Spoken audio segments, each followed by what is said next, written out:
Hi Libra, kumusta po kayong lahat? So yan Libra, maraming salamat po sa walang sawang pagsubaybay sa ating pong mga reading. And kung ikaw ay bago pa lang sa ating channel, mag-subscribe na po kayo. Then i-click mo na rin yung ating notification bell para lagi kang updated sa ating mga bagong upload. So by the way guys, ang reading pala natin guys is ganap sa inyo ngayong taong 2026. Ayan, sa mga nag-request no. So by the way guys, sa mga interested naman sa ating private reading, nasa description box below lang po yung link ng aking Facebook, message lang po kayo. Okay. Libra, Sun, Moon, Rising, and Venus sign. Ganap sa inyo ngayong taong 2026. Libra.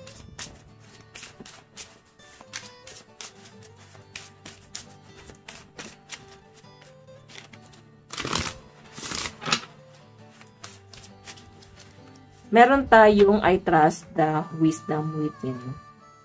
So yun guys, ang sinasabi rito is parang meron someone na nagmamanifest sa'yo. Kumbaga, ayan, nag-iisipan lang kayong dalawa and nagkakaroon guys ng telepathy, no? So, if may someone na lagi mo napapaginipan, lagi mong naiisip, hindi nawawala sa isip mo, siya na to.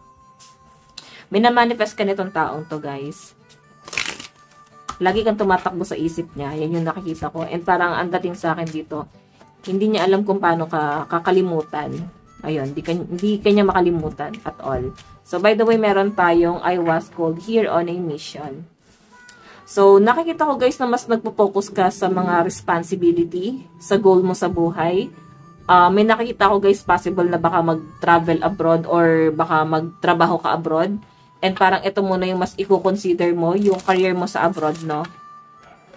So, yun yung nakikita ko dyan. Parang, mas nakikita ko dito, Libra, na kung hindi man to abroad, pwedeng expansion sa buhay mo. Ayan, no? Parang, mas nakita mo na yung calling mo eh. Mas nakita mo na yung kahalagahan mo and ano talaga yung purpose mo sa mundo, no?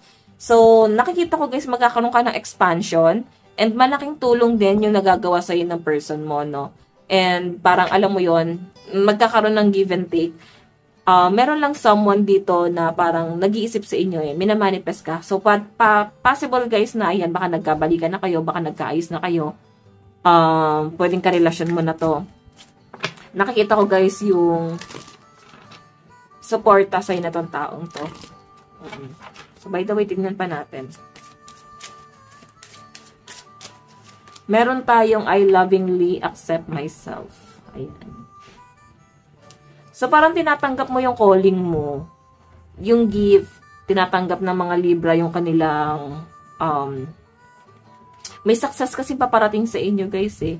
And parang napakalakas ng energy ng mga Libra dito na gusto mo talagang tanggapin to sa buong puso mo. Nakikita ko guys na yayakapin mo to. Siguro mas magkakaroon guys ng bonding sa relasyon nyo ng person mo dahil nga, pwedeng siya yung nagbigay sa'yo na to Libra. Pwedeng siya yung nagbigay sa'yo ng idea. And, nakikita ko guys, mas lalalim yung relasyon yung dalawa. Kaya nga sabi rito, I lovingly accept myself. May bagay kang tatanggapin sa buhay mo. Okay? Meron tayong you are not alone. So, todo support sa yung partner mo guys, no? Hindi ka niya niiwan. So, kung ano man yung gusto mong gawin sa buhay mo, as long as wala kang natatapakang ibang tao, nasasaktang ibang tao, wala kang ginagawang masama para saktan siya guys. Etong taong to guys, mahal ka nito. Okay? Nandun yung pagtanggap. Yan yung nakikita ko dyan. Tignan pa natin.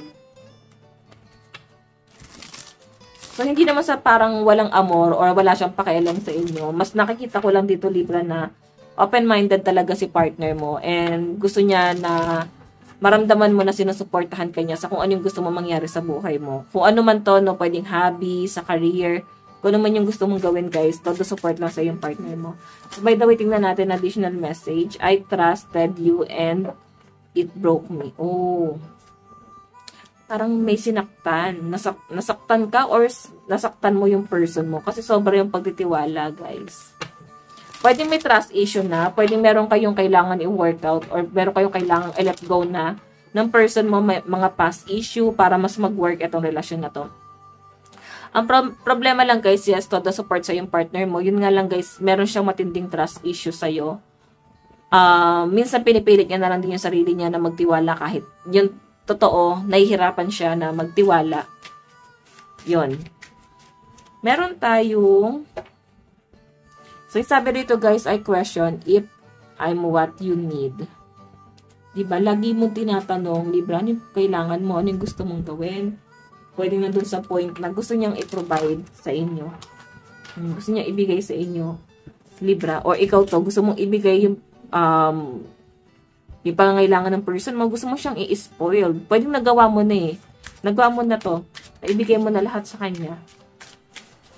Meron tayong I'm choosing healing over hurt. Oh, naku.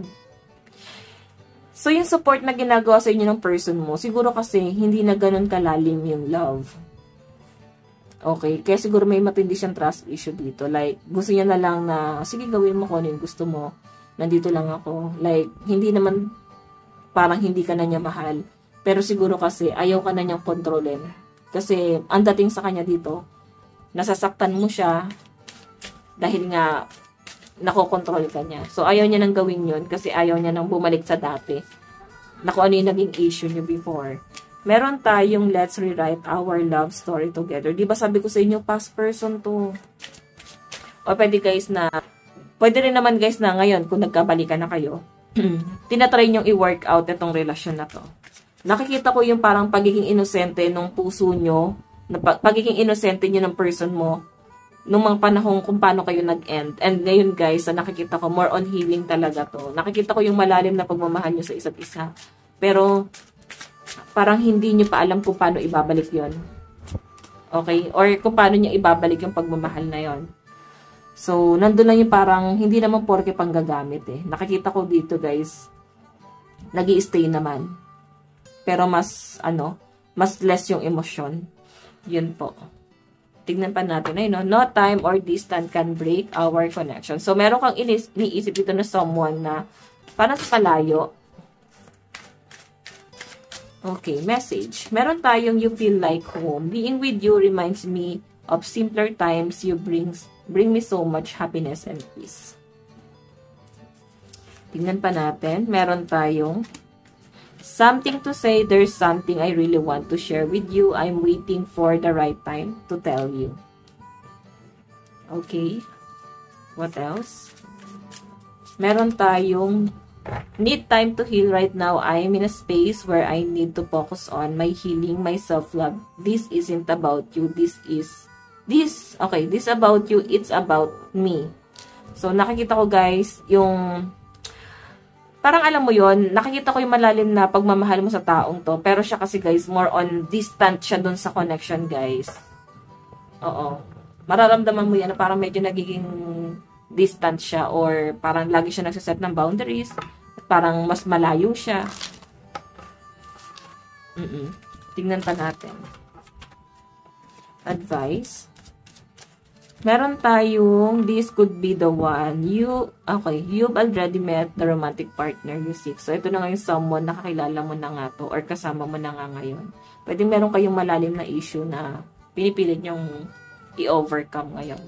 So, guys, ito lang po ang inyong reading. Again, maraming salamat. God bless and love you all. Bye-bye po.